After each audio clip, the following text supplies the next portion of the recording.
Oh, baby, the Chris Simms podcast. I think it's just so fitting that my first guest will be Kyle Shanahan. Do you know you're the first guest on my podcast? Definitely didn't know I was the You first weren't one. aware of that? No. Are you sure you want to get out now before I we just get have a started? feeling these are fake and this isn't even going to go on because there's no way you got your own. No, they did. They're crazy enough to give me my Holy own. Can cow. you believe that? No, this is the bizarro world right now. Did you ever see this in my future? At any point, did you ever go, Chris has got a big mouth. I think he could pull this off? You do.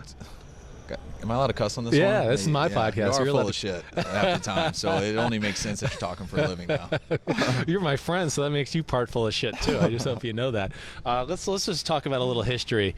I mean, first off the bat, do you see this picture right here? Oh my gosh! What is this? Do you remember us having like so many pimples and stuff on our face? That what was the first thing I thought we were cool, and then I look at our faces like we're like in the middle of Accutane there or something. Man, like we are shiny as can be. Like, Accutane. That's great. This is Chris Simms and Kyle Shanahan at Texas when we truly think we have the world figured out and we're smart and we're baller supremes and reality struck not long after that. But man, that's amazing. No, I got very humbled after I left Texas and realized I wasn't the best receiver in the world and not even that cool. But at Texas, you get treated pretty cool. Wait, but you're right. At Texas, the first day, I'll say this to everybody out there. The first day, I can still remember you and I at school at Texas. We go out for a little party at night on a Friday night, and people are approaching me, and you were shocked. And I remember you said to me, you're like, dude, I mean, I know you're Chris Simms and all, but people around here act like you're John Elway.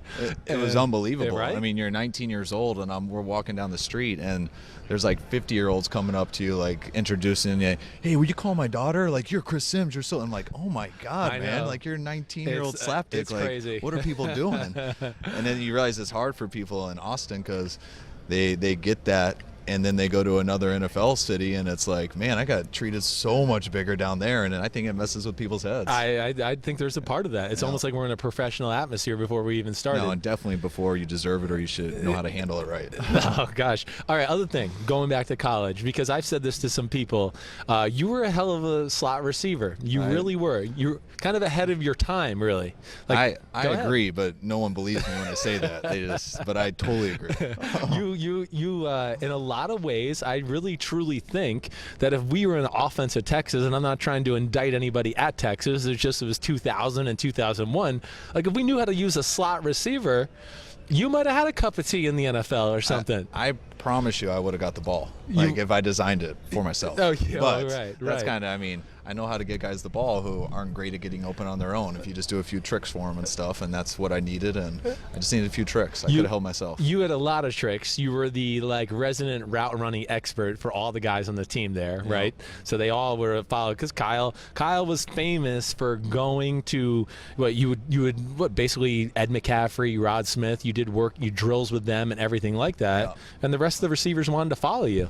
Well, plus you got to talk about cutting the cross in your shoe, which caught fire. I was extremely obsessive compulsive with being able to play receiver, and I decided that you obsessive compulsive, really? I decided as like a sophomore year in high school. So once I decided that's what I was going to do, running routes, cone drills, that took precedence over school, over everything. Right. And so I got better at it, but I was fortunate enough I left school every day, and I'd go up to the Broncos facility, and I'd meet up with McCaffrey and Ed, the older one, and we'd run routes, and he was a little bit OCD. He had the smallest shoulder pads in the world. He'd cut holes in his shoes to make himself faster, and so I copied everything he did.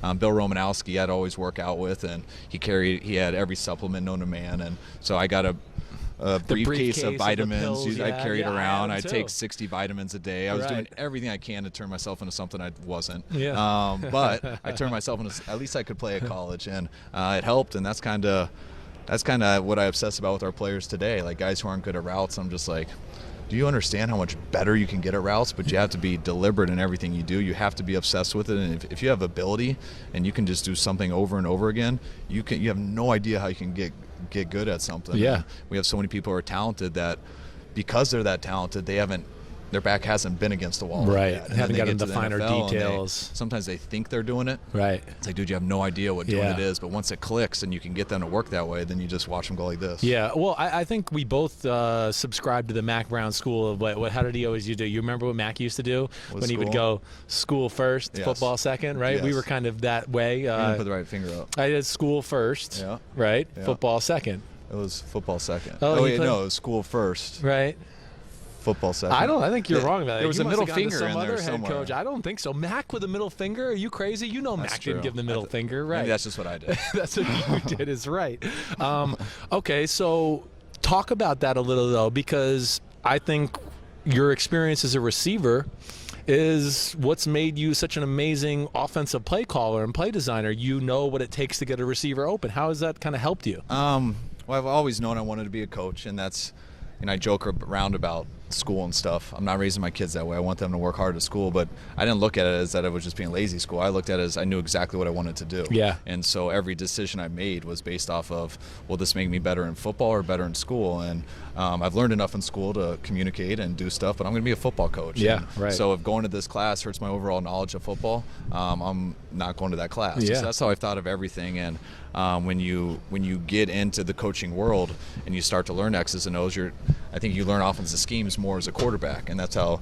I don't know. I feel like most coordinators and stuff were former quarterbacks for the most part. I things feel like that. I think you're one right. thing that's been good for me is I do think like a quarterback, but everything I do, every route that's in, if there were cameras in my room, like I get up out of my desk, try to figure out how I'd run the route, and then I try to put it in, then I go try to teach it. It's just a lot easier for me to visualize the receiver part of the game, and I think I've been able to learn. I mean, I played quarterback my whole life till sophomore year in high school. Damn. But I can throw better I've seen you now. throw the ball. I mean, you should have been playing receiver from the start. Well, yeah, but I'm an athlete and you're a thrower, so I can do both at least. What a jerk. How dare you talk to me like that on my own podcast? Watch it. You don't have jurisdiction here. I got a microphone, though. That was the other thing. Oh, that's what I wanted to tell people, too, because, and some of my buddies here, that Matt Casey, who produces the podcast and everything, dude, Shanahan, like he would play Madden in college like he was a real coach. Like, oh, that's supposed to work. I ran to the bubble. That run play is supposed to work. And like it was real life. He was like coaching his Madden team, and he wondered why he couldn't win, and it wasn't realistic. No, I've learned that the hard way. I haven't played Madden very much since my wife was pregnant last, and she would go to bed early, and I would just sit there, and so I'd get online. I mean,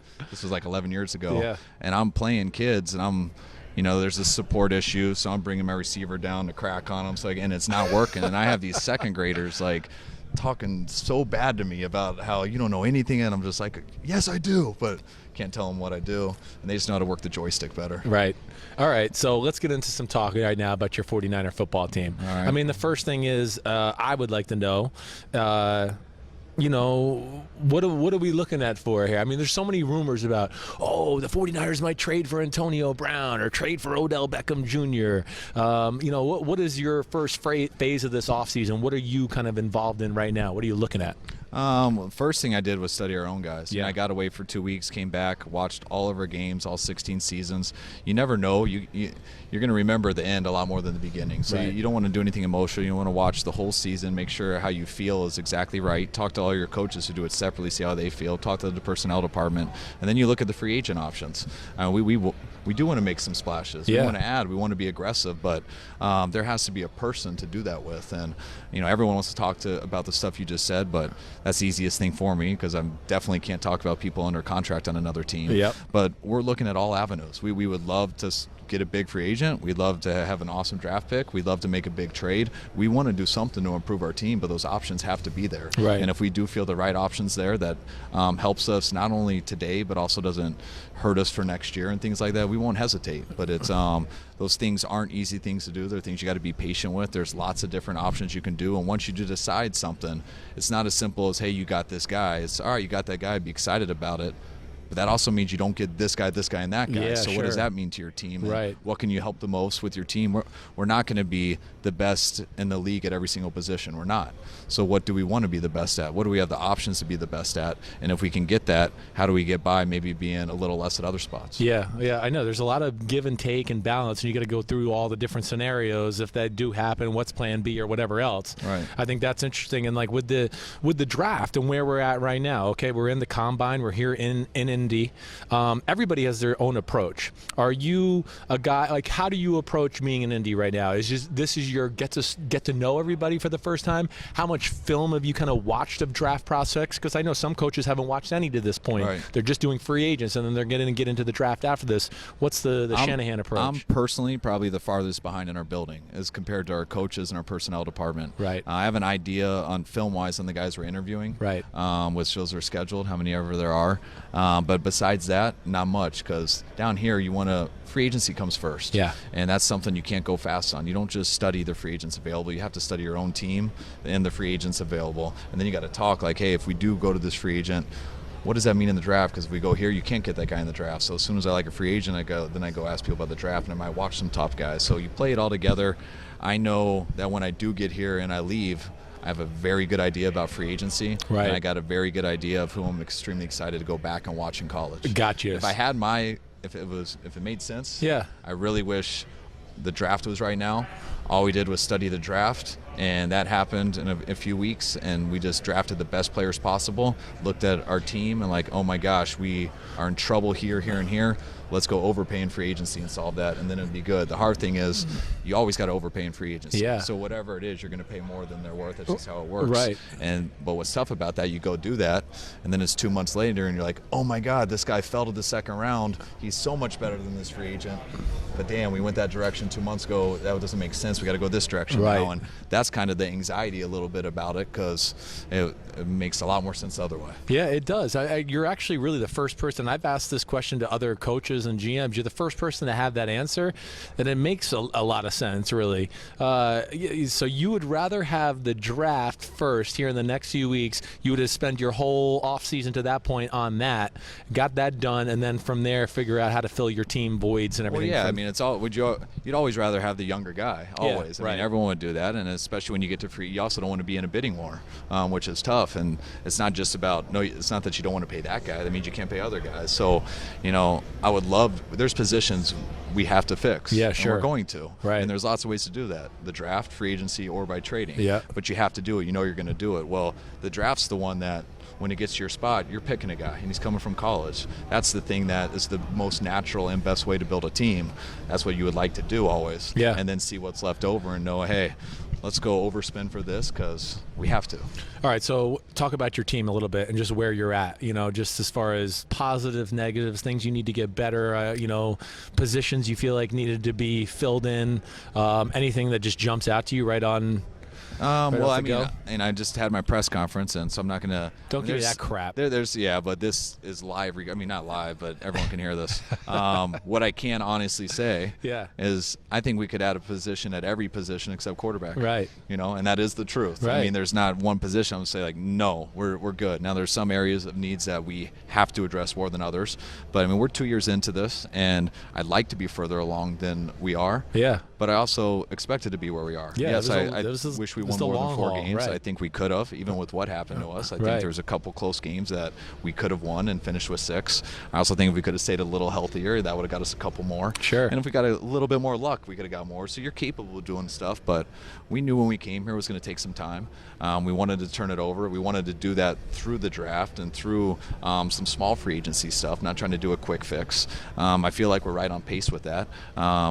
Like I said, I expected to win more games last year. I strongly believe we will this year. Yeah. But what we've done in these 2 years is really build a foundation of what our team is. We've had to build guys with drafts and getting some lower level free agents to where we have some guys now that we can play with. Now, yeah. I really want to add some difference makers. Are you gonna go to the white cleats again?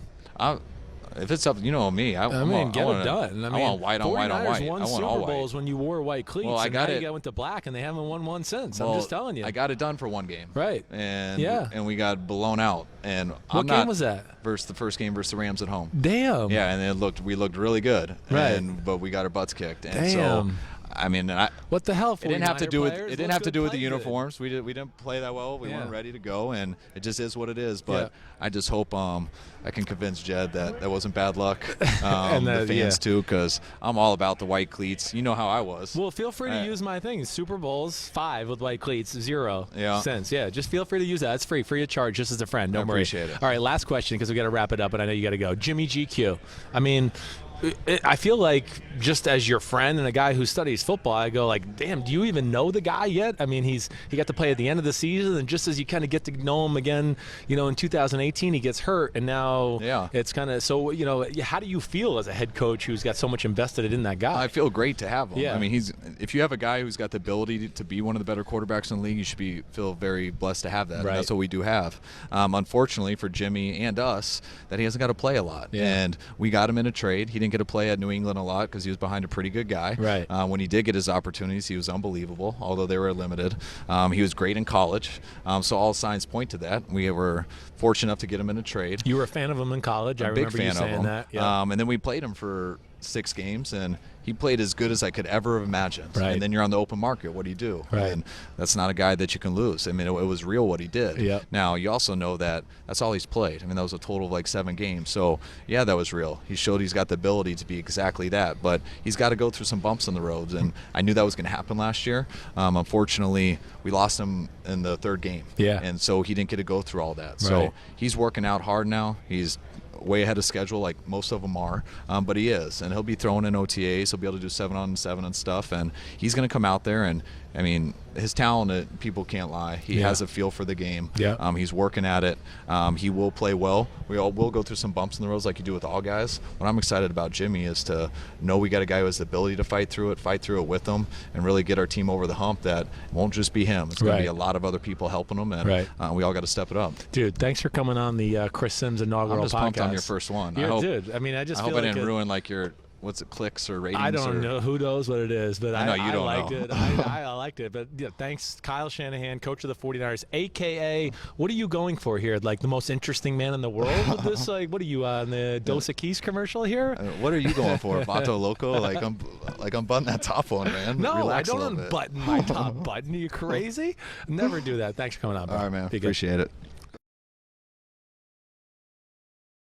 Hi, I'm Mike Tirico, and thanks for watching. Make sure to hit subscribe for the latest news and highlights from NBC Sports.